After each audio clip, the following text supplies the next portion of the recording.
Today's very topical and interesting subject, independent journalism in Singapore. Yes, it's a thing. We're delighted to host Kirsten Han, who is the young editor-in-chief of New Naratif, which sounds Malay. Kirsten was telling me, I mean, of course, this is very interesting in the context of the new fake news law, that has just taken place in Malaysia and which is being discussed in Singapore. Kirsten has been called at the committee and she will tell us about her experience on this. Singapore ranks 151st on the Reporters Without Borders Press Freedom Index. We have Cedric Alviani here, who is from Reporters Sans Frontières. And, he was telling me that their index, the new one, will come out in 2 weeks. Yes, at the end of the month in 25th, yes, in Korea. Kirsten is a Singapore freelance journalist whose work until now often revolved around social justice, human rights, politics, and democracy. She was a freelance before, and she published stories in The Guardian, The New York Times, The Washington Post, Asia Times, Waging Nonviolence. And she talks, yes, about labor exploitation, LGBT equality, free speech. And then New Naratif, she just told me, was started a few years ago by a historian that I happen to know too, P.G. Toom, that probably we will hear more about. Anyway, without further ado, please welcome Kirsten Han.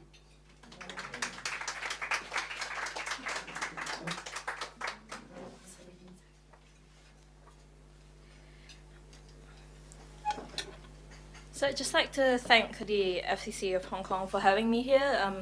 We don't have an FCC like this in Singapore, so it's very nice to be able to be here to meet so many people and have this sense of solidarity and interest in Hong Kong, in Singapore.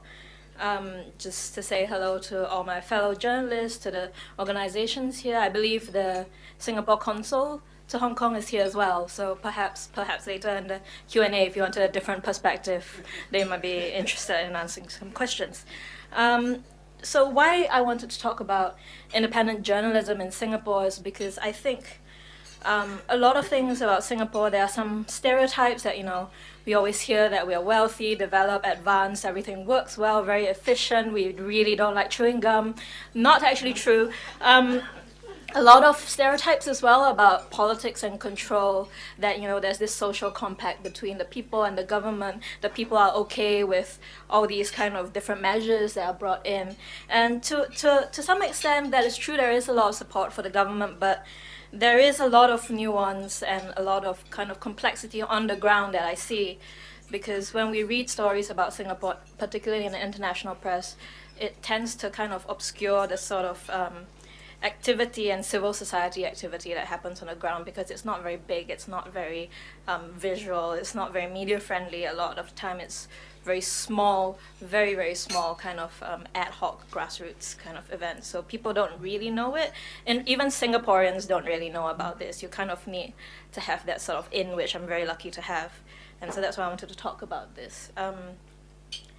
For starters, I would like to start with this image, which is like a fairly low-res kind of, not, just a wide-angle shot, not like particularly well composed or anything. It was just a photo, a snapshot like this. And this photo was significant because it was taken by a blogger named Alex Au in 2006. And this was a rally for the opposition party, the Workers' Party, during the 2006 general election. And this photo is also widely recognized as being the first time Singaporeans saw a wide-angle photo of an opposition rally. Because before this, in the mainstream media, there would be wide-angle photos of PAP rallies and close-ups of opposition rallies. And so if you weren't at an opposition rally, you would you wouldn't really know how many people were there. And so Alex's photo kind of shows that actually there are a heck of a lot of people who go to opposition rallies. And after this, then we started to see with the next elections that wide shots of all political party rallies were being published, even in the mainstream media. So it is kind of significant because it shows how, in this case, he wasn't even trying to be like an independent journalist or anything. He was a political blogger, and it made an impact.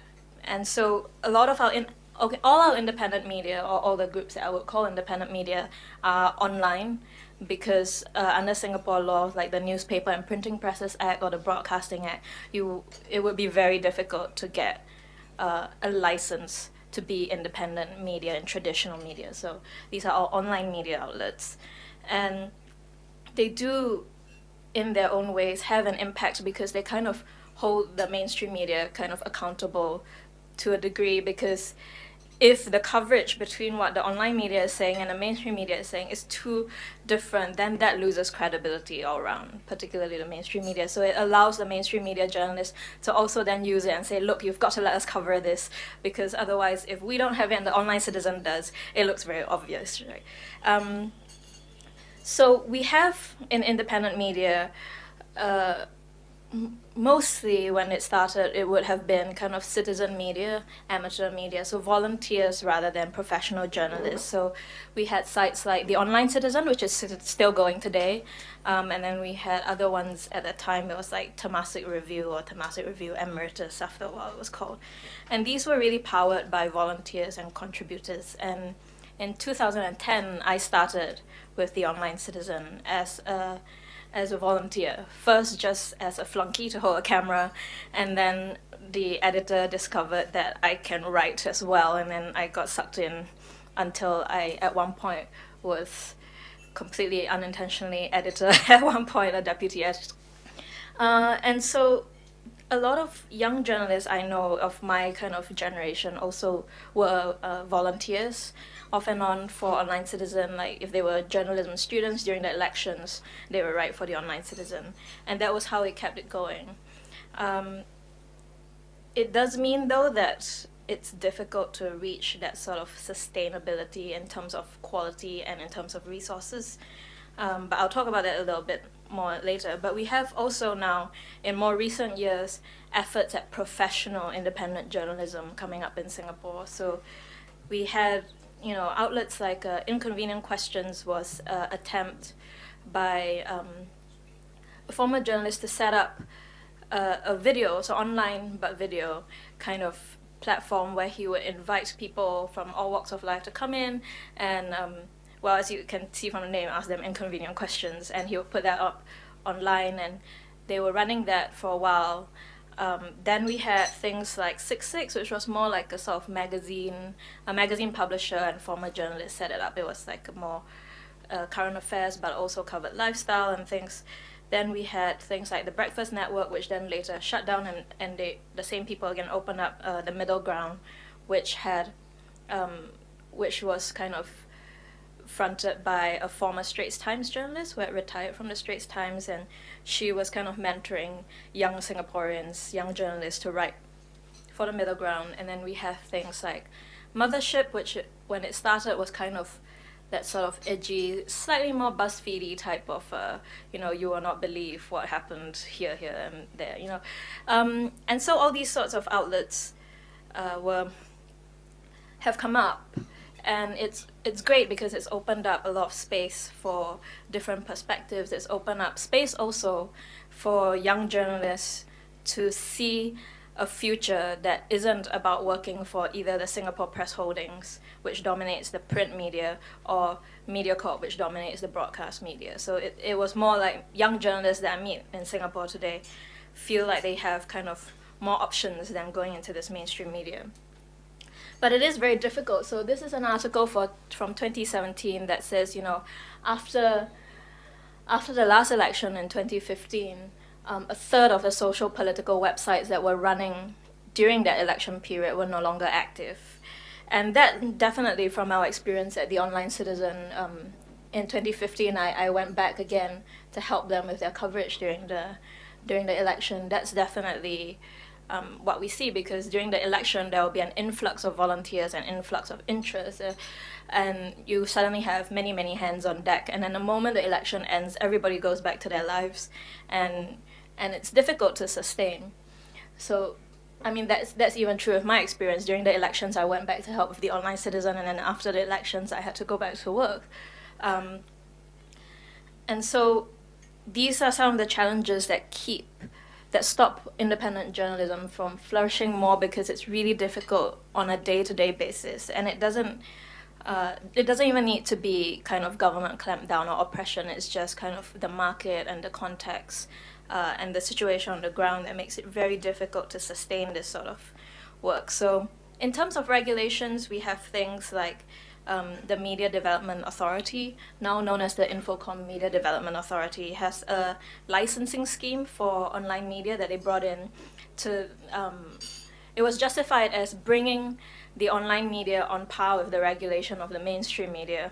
And, you know, many of the bloggers and citizen journalists and civil society said, well, if you wanted to bring it on par, why don't you just free the mainstream media and go in the other direction? But so this licensing regime applies to Singapore news websites that have about 50,000 unique visitors a month. That's the kind of the bar they've put it at. And Singapore news website is a very, very broad kind of definition. It says something like, as long as you publish 1 or 2 articles a month about Singapore, anything about Singapore, it could be a Singapore news website.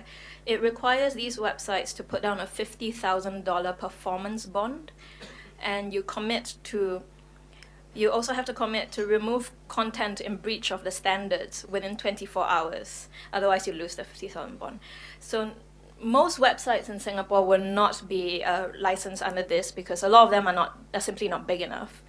We have about, I think, 10 to 12 websites that are licensed under this scheme, including the mainstream media website. So they did extend this to like the mainstream media's online versions had to register under this scheme as well. Otherwise, there were also, when I was with the Online Citizen in 2011, it was gazetted by the Prime Minister's office as a political association. And because it was gazetted as a political association, it fell under the Political Donations Act. So it became that the regulations about how it got funding became on par with how a political party would get funding. You can't take foreign funding, you can't take anonymous funding up to this amount of money, everything after that amount needs to be declared. They've since de-gazetted, is that the word? De-gazetted the Online Citizen and licensed them under another scheme. But it's kind of the same thing. They have to commit to no foreign funding whatsoever. So they have to prove that all the people who donate to them are Singaporeans. And that does, again, restrict how much you can grow, because Singapore is a very small market. It is a very small base, and people don't necessarily have that habit of paying for news yet. If it's a free site, people, don't feel that push to pay. And so it is very difficult. It becomes very difficult to then hire staff. So you end up depending on volunteers who come and go, so there's no kind of consistency. It's difficult to pay yourself, so sometimes people would just kind of give up and get tired. It is difficult to pay for quality as well, because if you're talking about young journalists who are students might volunteer for you while they're in school, but then the minute they graduate, they need jobs. They're not going to be able to help you anymore. So these things make it difficult on a day-to-day, and I would say actually that these things are more, the impact of these issues are felt more strongly on a day-to-day basis than like oppressive laws, like being worried about being sued or bankrupted. The day-to-day running is more difficult in that experience. But that's not to say that there are no laws that will get you bankrupted or sued. So we have laws like the Sedition Act, which is very broad again. It says, if you spread feelings of ill will or hostility between communities in Singapore, that could be seditious. We did have one website that the publishers were charged and convicted and jailed for sedition, and then the website was shut down. That example was a particularly tricky one, because the website quality, the Real Singapore That was the name of the website. The quality was very poor. It was found to have fabricated things in there because they basically took in all sorts of contributors. Anyone could send anything and they would publish anything. The quality control was incredibly low. And so there was a lot of, essentially, I guess what today people would say was fake news in that site. However, there were questions of, did it need to get to the point where they were jailed and the site forcibly shut down? What should have been done about it? And that was some of the discussion going on around that time. There's also contempt of court. So bloggers have been sued for contempt of court. In fact, Alex, whose photo I showed you just now, he was, I think, a couple of years ago charged for contempt of court and convicted and was fined. Bloggers have been sued for defamation. So Roy Nung, who was a blogger writing about the pension scheme, was sued by the Prime Minister because he had written a blog post that the court later found did suggest that that the Prime Minister had misappropriated monies and was therefore defamatory. So he had to pay a lot of damages, which he is now paying in installments. So he will be finally free from debt for paying the Prime Minister damages in 2033. Yeah. And so I think now I'm trying to keep this kind of short and giving a background because I think it would be more interesting in Q&A to talk about what people would like to know. But I'm just going to talk about New Naratif, which is the sites that I'm now chief editor of. I do still freelance, but I also run New Naratif as chief editor together with PJ Thumb. So the story behind New Naratif was that in around 2012 or 2013, I can't remember exactly which year now, PJ, who is a Singaporean but a historian at Oxford, just kind of messaged me out of the blue. We didn't know each other particularly well then, and he said, can I talk to you? Because he had this idea that there was a lot of really good research about Southeast Asia being done, and a lot of it's being done in Europe. Actually, the Center of Southeast Asian Studies gravitates towards Europe because that's the colonial history and that's where all the resources and the institutions are. And he said there's so much research that's not getting read or engaged with in Southeast Asia by Southeast Asians, either because it's behind an extremely expensive academic journal paywall, or even if you do get over the paywall, most people can't be bothered to read academic papers written in that sort of English. Just incredibly dense. Even academics sometimes say they don't want to read that incredibly dense language. So the idea that he had was to ask me as a journalist what I thought could be done about it. How could we make this research and this data more widely accessible? And I kind of vaguely talked to him about how maybe if you kind of joined up journalists and academics, then we could reinterpret some of this research into layman's language, give it a human interest angle, make it more engaging. And he kind of said, oh great, thanks for the food for thought. I'll get back to you about this idea. And I didn't hear from him about this idea until about 3 years later when he comes back and he says, let's do this thing. And so we realized that it wasn't just about the research, because as a freelance journalist, pitching about Singapore to international publications and knowing other freelance journalists in Southeast Asia, we had very similar frustrations that there are some stories that the local media won't touch because of the press freedom situation in Southeast Asia. But there are also stories that international media won't touch because of space constraints or stereotypes that they might have, or just kind of things that, they don't think their audiences in the US or in Europe would be that interested. So, I was hearing complaints that, if you're a Vietnamese correspondent, they're still expecting you to be writing about the Vietnam War as if nothing's happened in Vietnam since then. Or if you're a Cambodian correspondent, there's a lot of interest in anything to do with the genocide, but there's so many issues that young Cambodians are facing today, and those stories tend to get lost because they're either seen as too local or there's too much context to explain, and you can't fit it within like a 500-word piece that you've pitched. Or, if you were a stringer, the wire copy needs to be short and tight, and it don't fit that much context. So that was his motivation about bringing research to people, but my motivation about bringing the journalism about Southeast Asia, Southeast Asian stories.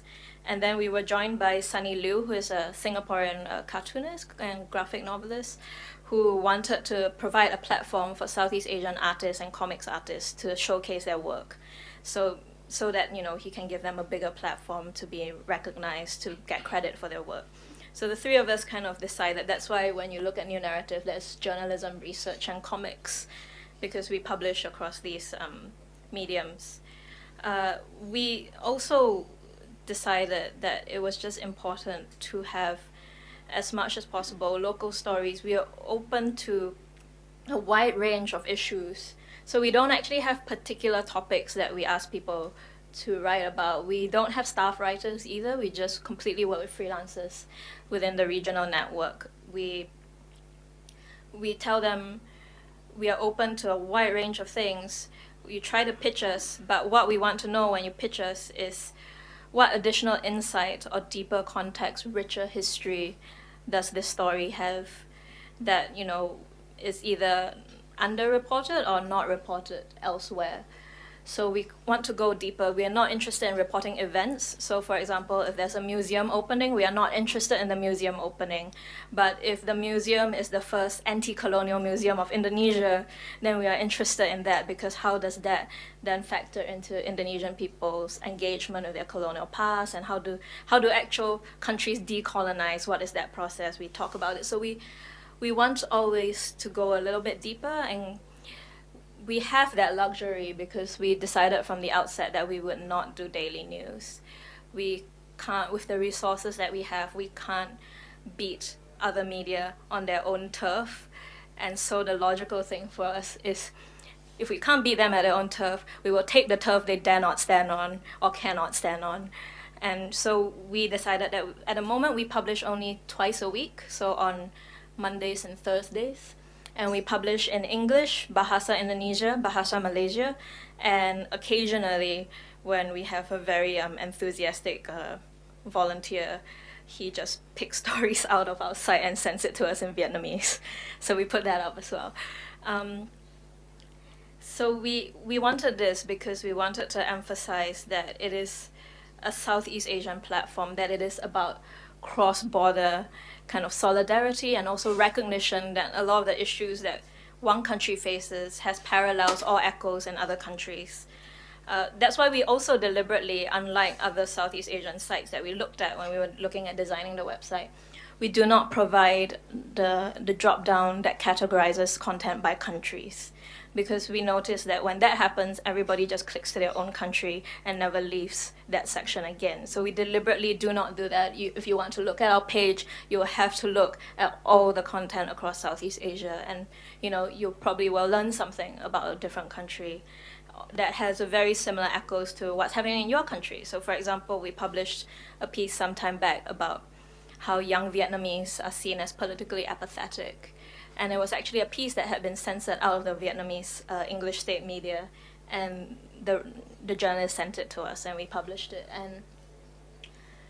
And Singaporeans were sharing it, saying like, if you Control F and replace Vietnamese with Singaporean, we see very similar issues with young Singaporeans as well, that level of sort of disenfranchisement from politics, that sense of you are so disempowered anyway, but the economy is booming, so why don't you just go shopping, enjoy life, and not engage in politics? So that's really what is important to us, that we create a space for Southeast Asian regional kind of understanding. The other thing that we wanted to do with this site was not about the content, but about the people. So we work with freelancers, as I said, and I'm a freelancer myself. So we felt very strongly about how we should operate. And we are non-profit, complete non-profit. We don't take ads. We survive largely on membership. So people join us for like $52 US a year, or you could give more if you want. And we also apply for grant funding, and we want to pay our writers. So straight out the gate, we would pay our freelancers. Everyone who does work for us should be paid.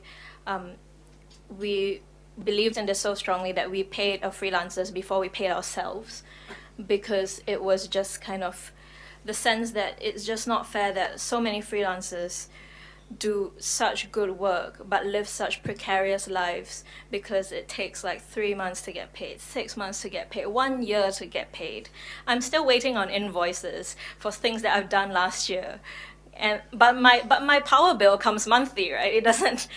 I can't call the power company and go, "Can you wait because this paper hasn't paid me for 6 months?"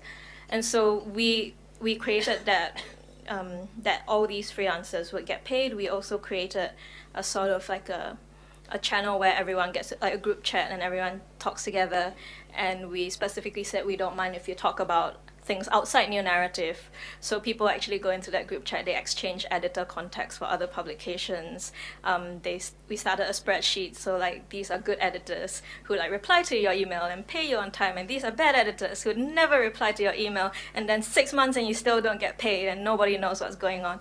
So we share that sort of information because to us it's really about that community as well. And for our members, we also want to have that sort of openness. So there's we had, up till this point, we had monthly open meetings where members who are in Singapore could come and meet us face to face. They can tell us what they like about the site, what they don't like about the site, what they think we should be doing, ask any question they want, or if they want, just come and hang out to get to know people. I'll talk a bit more about the open meeting and why we're not doing it for now, but it was really about building a platform that was about community and making community. So the content is about community, learning about each other's countries, but the operation is also about community, being very easily accessible. We have a weekly newsletter that talks to our members and subscribers about what's happening with New Naratif, what's happening behind the scenes. These are the dilemmas we've had. This is the sort of office furniture we might need. And people can reply to us, they write to us, whatever it is that they want. So it's been a very young thing. We only kind of had our soft launch in September last year and only started publishing twice a week in November. But we've had a good response, a lot of people who are very supportive, people who want to know how they can help, people who are very excited that there is something that does not present Southeast Asia in silos anymore. And so we've had really, it's been a huge learning curve for everybody. It's only about 4 of us in the core team and 2 of us kind of running it day to day. But it's been really a great experience kind of doing this. And then this happened just kind of in the past week. New Naratif is published by a company registered in the UK called Observatory Southeast Asia. But because we were also in Singapore, we wanted to register a Singapore subsidiary that would give us a legal presence in Singapore. So we submitted to register the company, and then last week we received an email saying that we would not be registered. We were being denied registration because it would be contrary to Singapore's national interest to do so. And what was surprising to us was, on top of receiving the email rejection, a press release was issued saying that we will not be registered because, we're clearly political in nature. We've been publishing articles critical of politics in regional countries. We've been holding events like democracy classrooms that showed that we were clearly political. And because we had applied for grant funding and we received funding from the Open Society, they said, it was George Soros, and George Soros funds things to meddle in other people's countries. And so we should not allow any group of Singaporeans to lend themselves to being used by foreigners to pursue political activity in Singapore. And so that was the press release, and then the next day there was this huge, absolutely huge full-page article about us and being denied kind of registration. And I think this photo really doesn't do justice as to how massive those portrait photos of us are. When my friend first texted it to me, because I don't subscribe to the Straits Times, she texted it to me, I was just like, oh yeah, okay. And I actually went and bought the paper and I opened it and I was like, oh my wow, it was massive. And so that has been happening in the past week. We're still seeking legal advice as to what to do. And this whole kind of foreign funding thing in the first couple of days after it was announced kind of triggered a lot of anger. And it was interesting because for 2 days people seemed to be very angry, and then suddenly all those angry people seemed to disappear. So there was also a lot of speculation from like friends who were watching it going, how many of these people are real people? And to be honest, I don't know. I know that guy right at the top is real because I've had dinner with him before, and now he's saying that I must be executed slowly with maximum pain. So I was kind of like, come on, man. We had Subway sandwiches. And yeah, so like, and then that like whole weird kind of chart about how like George Soros founded Open Society, which funds Human Rights Watch and Amnesty International, which apparently are bad things, and then they like funded us, and so we're all like, and there were these just 2 days of like this influx of comments that we were traitors, that we sell our country, that we should have our citizenship revoked, that we should be locked up, detained without trial, and then now they seem to have disappeared. So I'm not sure what was going on there. So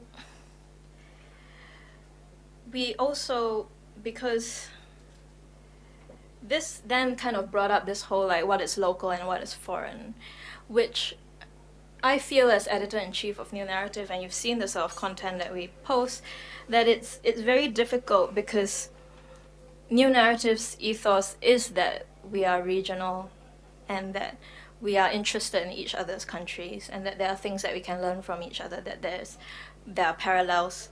And so, you know, that is even reflected in the way that we operate. So even when the freelancers we commission, we do not take, and we very explicitly tell them, we do not take parachute journalism.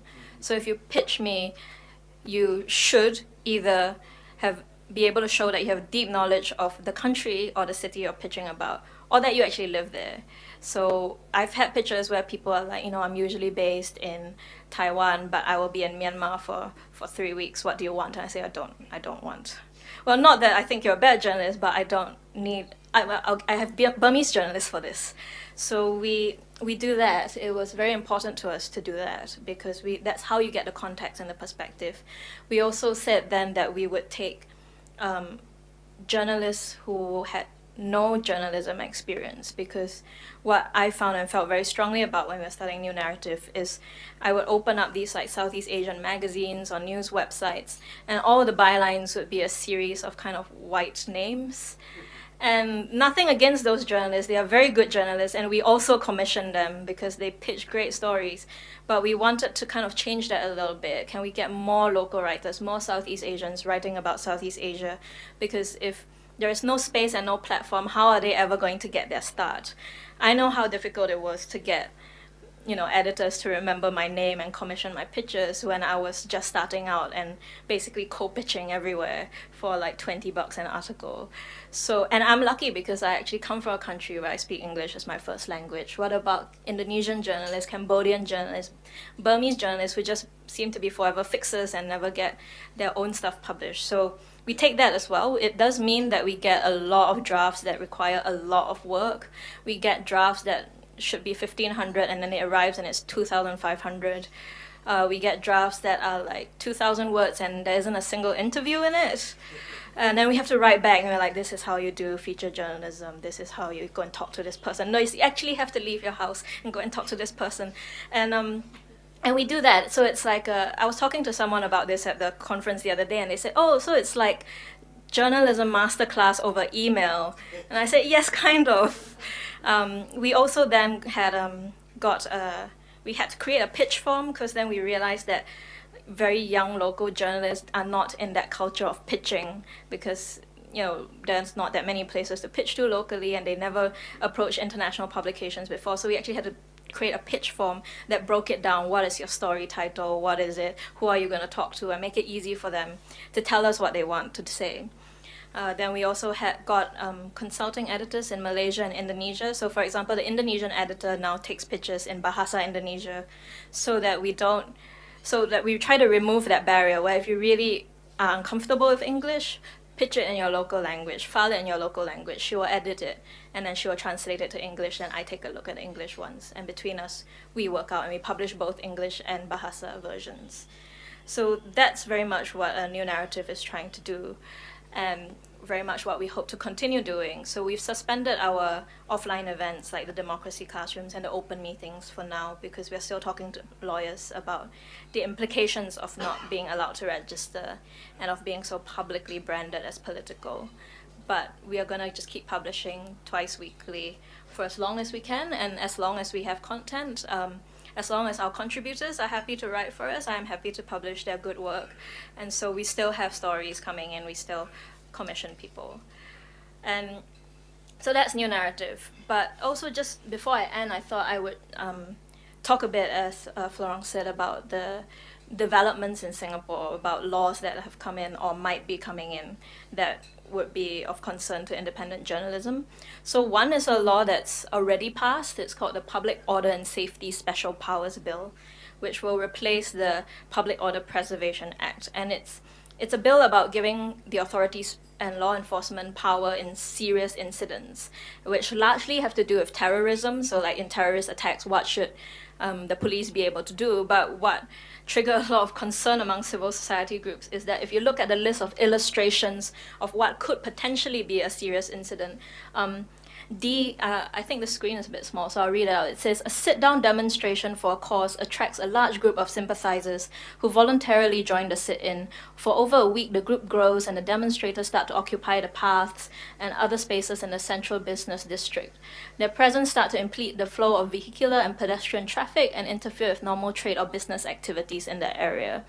So that's one illustration of what could be considered a serious incident, alongside things like explosion of a bomb, coordinated attacks by gunmen, unlawful taking control of a rapid transit system, or a group protesting in street grows in size that start to destroy vehicles and throw projectiles. So D and E were the things that civil society activists were concerned about, because now that these illustrations are specifically in the bill, you look at what it allows the police to do, and it says, if an individual fails to comply with a direction given under subsection 2B, and subsection 2B was about like dispersing the crowd.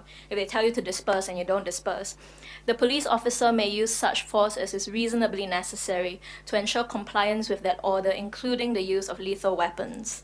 And so that was a concern, because of course we understand that lethal weapons would probably be the last resort, so it's not like we are saying every protest they will just come out and shoot everyone. But the fact that it's possible is of concern.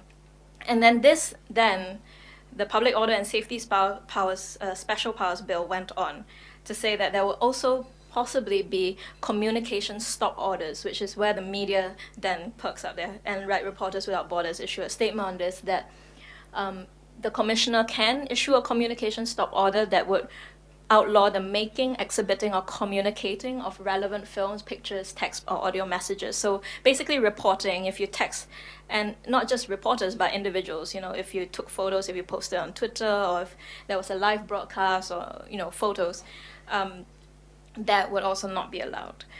And so that was a concern for journalists. The government has said that, we could allow journalists to report. We will allow them into the area. Maybe they can't do live broadcasts, but it doesn't mean they can't record it to broadcast later. And so that was said, but it's not in the bill. So we were concerned with what's actually written in legally binding text rather than the assurances. And so the last one is my appearance at the Select Committee on Deliberate Online Falsehoods, which was the committee looking into fake news. And we thought that it was going to be a consultation, but when we went into the session, it was a bit more like a trial questioning. And this is the part of my 5-hour session that stuck in my head the most, because it was just kind of like oh wow, he said that. And other journalists that I've seen also were like, that's not on for a select committee that's meant to be consultative, to go in, to talk about it, and then to just be told that I have not yet been sued or jailed. And so I think I'll end here. There is a little bit more about the committee, but I'm just going to leave it up because it's very long, it's very small, so you might be able to read it later. But basically, it's me asking the law minister what the definition of a deliberate online falsehood is, and then this is his answer. And if anybody could explain what it meant, it would be really good, because during the session I kind of didn't really get it, but then I went home and read the transcript and still didn't really get it. So it's kind of like if someone can tease out what actually is the definition of a deliberate online falsehood, that's actually really important for Singaporeans to know, because there might be a law coming. Yeah, thank you. Thank you very much. I'll let you speak way longer than you're supposed to, but I think we were all very interested to hear. So if it's all right for everyone here, we can extend by 5 minutes so that we have 10 minutes of questions. And let's open the floor for questions, if you have any, and we try and do a very quick Q&A questions. Okay, Ben, go ahead. Please introduce yourself as well. Yeah, Ben Bland from the Financial Times. The idea of Southeast Asia itself has always been quite an elite concept. First, it was really a Western idea. Now it's an elite government concept, where they always talk about people-centered. And very few of the people in the Southeast Asian countries actually exhibit much interest in their neighbours, particularly the further away neighbours within Southeast Asia. So beside the example you mentioned, what does your data show so far about how interested Vietnamese people are in Thai culture, or how interested Filipinos are in Singaporean politics? So we actually have, at the moment, because we're so young, we also have not a huge amount of data in the form of analytics, because apart from our policy of operating transparently, we also wrote for ourselves a quite stringent privacy policy, where we didn't want to track people more than was necessary. So for a long time, we actually did not have analytics, because we refused to use Google Analytics, because we felt Google tracks people too much. And so we only in the past month installed analytics into our backend. And it does, at the moment, I have to say, a lot of our members are Singaporean just because of where we started and who knows us. But we are getting slowly kind of more Indonesian interest joining us, so it kind of reflects. It does still kind of tie to the national thing. So like if we publish more Indonesian articles, that's when the Indonesians start retweeting and sharing. When we publish Malaysian articles, that's when the Malaysians start retweeting. But there is kind of more. I do notice from time to time like comments like, oh, my country has this too, or else we'll publish stories that are like Singaporean banks financing Vietnamese coal plants, and then there's kind of interest in both sides, or Cambodian domestic workers going to Malaysia, and then we get interest in both sides. Another question. Otherwise, I wanted to ask you, Kirsten, as much, admirable, full of good ideas, all the right principles that you spell out with this project, how sustainable is it? Because you say there is this option for independent journalists, but the example you gave are not that convincing that you can survive. And how do you work now? Because you mentioned the $52 per membership and then a grant, but how long will that take you? It will take us probably a very, very long time. So when we started this, we knew that it was going to be like a slow burn growth rather than like insane kind of startup trajectory growth. We also knew that in a way we are trying to create the market that we want to kind of appeal to, because for there to be a Southeast Asia market, as Ben says, you're the first convinced Southeast Asia that there is a Southeast Asia. And so that's a very slow process that we were doing as well. So we have been surprised by the level of support, the level of membership. So we have it's $52 a year, but we also offer for you to subscribe at like 300 plus, 500 plus, and there are people who actually pick $552 a year just because they want to support this. Eric? Hi, Eric Wisher, AFP. I'm just a bit curious. You said you publish twice a week, but surely online you just publish in continuity. So why did you choose? It's not once a week. It's not. Why did you choose that?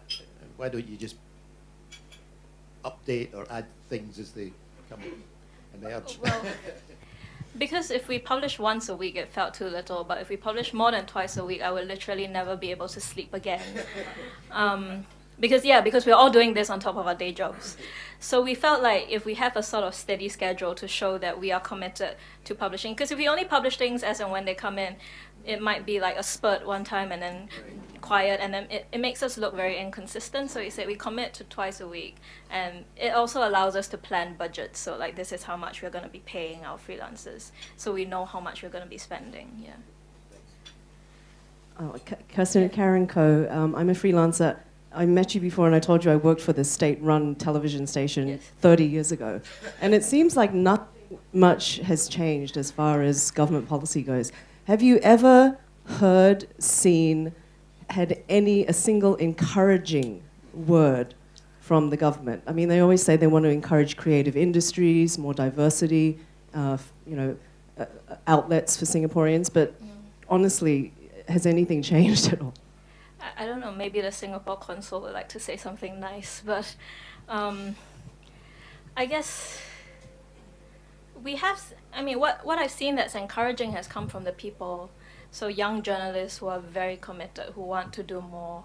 Young journalists, even within the mainstream media, there are journalists who try very hard. They try very hard to push.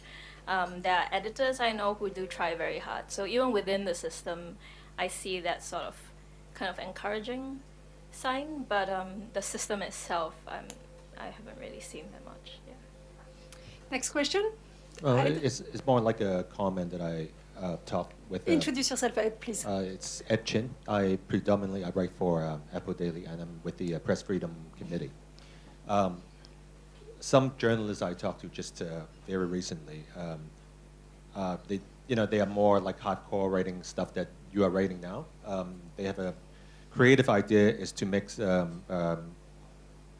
laughter, like comedian stuff, together with like hardcore stuff, and then publish it on YouTube. So it's more like visual together with what's online. And then they are planning for like an ICO, initial coin offering, instead of using the Kickstarter type of format. So I think it's a very interesting idea, and then I'm kind of following on that story too. So I hope later on, after we finish, we could have time to network. Yeah. Thank you, Ed. Yes, sir. Question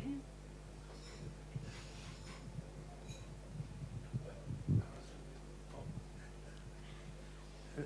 Thank you very much for your talk. My name is John Antweiler. I'm a resident of Hong Kong. I'm retired. I have worked in Singapore, Hong Kong, Tokyo, in Asia for most of my professional life. My question is, as you, the topic of your talk was very interesting to me because it was independent journalism in Singapore. And there's so many incongruities there that I have to ask the question, because being an American, I see the American press being very politically divided.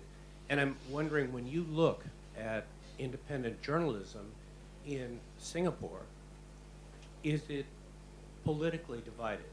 That is, you have the government on one side and you have everybody else who is opposed to it? Or do you have very conservative, very liberal in the independent journalism space? I think it started a little bit more that, for example, independent or what they call alternative sites were seen as more pro-opposition, and then the mainstream media is pro-government. It used to, like that. I feel that the line has really blurred now. And it's good because then you get a spectrum of voices, but it's also worrying because sometimes you see a blog or a site and you don't really know who runs it. Or you see a site that publishes sponsored posts, but they don't tell you who sponsored it. And so that becomes worrying because you see what appears to be a political spectrum, but you also don't know who's running it. There's no transparency as to who's running it. There are some sites that I've heard lots of rumors of, it's the internet brigade. The government actually pays them to troll you or to blog about you or to write about you, and we just don't really know. And so if we are talking about a context of fake news, that's the sort of thing that I also worry about, that there's no transparency as to where things are coming. So definitely there is more kind of sites. So like, for example, the Middle Ground, before they shut because they didn't have enough funding to sustain and pay their staff, they were called the Middle Ground because they wanted to position themselves as neither, you know, opposition or PAP. They were the middle ground, quite literally. We have more of these sorts of voices as well. Yeah. Unless there is okay, one last question then, and then we'll close. Thank you. Yeah, I like to wait to the end because I'm not a journalist. I'm Tony Watson. I'm with the Hong Kong Society of Financial Analysts. We're the local CFA Institute affiliate society. One question is, do you find that your volunteer journalists tend to drop away when their day job is threatened or their career prospects are dampened, either directly or kind of, as they do in Singapore, taken aside and given a quiet chat? Yeah. And two, if you have the time, do you find pro-establishment, pro-government websites kind of springing up to counter the point of view that websites such as yours and other less mainstream websites pervade? Yeah, so New Naratif does not take volunteer writers. So we don't have that issue. Although we do have people who pitch and then come back and say, actually, I don't think I can do this because my day job would not allow me to. But when we did get volunteers with Online Citizen, yeah, you sometimes get volunteers and they say, I really need to write under a pseudonym, or I don't want my boss to know. We've had writers who later found out that someone, they don't know who, has wrote letters of complaint to their employers that they were writing for the Online Citizen. And I do know people who have lost their jobs because of that. So that does happen. For the second question, wait, what's the second? Yes.